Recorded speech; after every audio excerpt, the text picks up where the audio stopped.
Want to boost your PTE essay score like right now?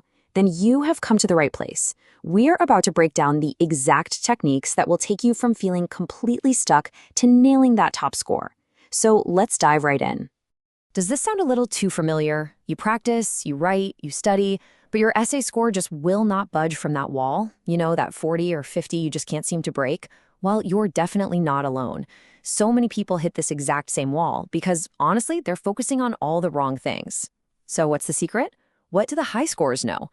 It all starts with understanding exactly how you're being graded.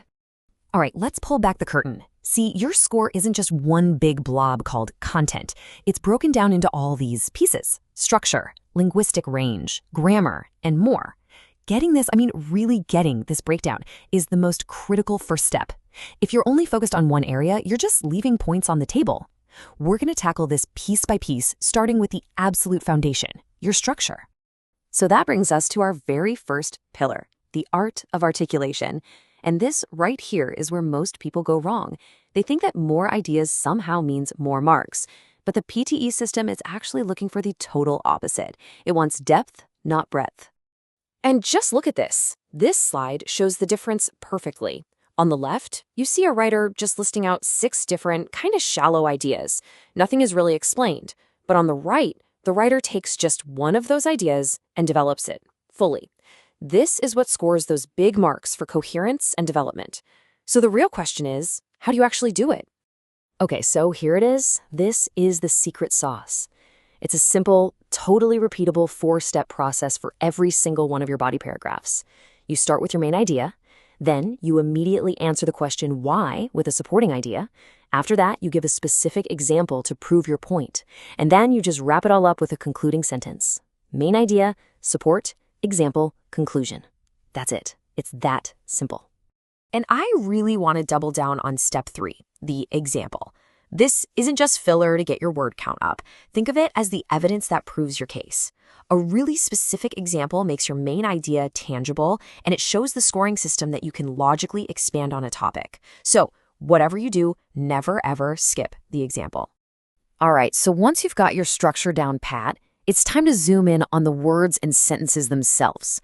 This brings us to our second pillar, mastering your language. And this is all about precision and variety. You know, this is one of the biggest myths out there, and we've got to bust it right now. So many people think they need to memorize a dictionary full of these complicated, hi-fi words to score well. It's just not true. The AI can actually tell when you're forcing in memorized words that don't really fit. The real key is to use apt words, the right words for the right situation. Take a look at this comparison. On the left, we've got phrases like multitudinous advantageous circumstances and eradicate commuting obligations. It just sounds robotic and, well, memorized. Now look at the right. Many benefits and do not need to travel. See, it's simple, it's clear, and it's confident. The AI is going to reward the paragraph on the right every single time. So please, use words you're comfortable with. Okay, quick but super important point here.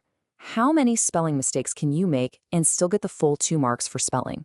The answer is just 1. If you make 2 or more mistakes, poof, those 2 marks are completely gone. So if you're ever even a little bit unsure about how to spell a word, the rule is simple. Just choose a different word you know for sure. And it's not just about the words themselves. It's about how you connect them.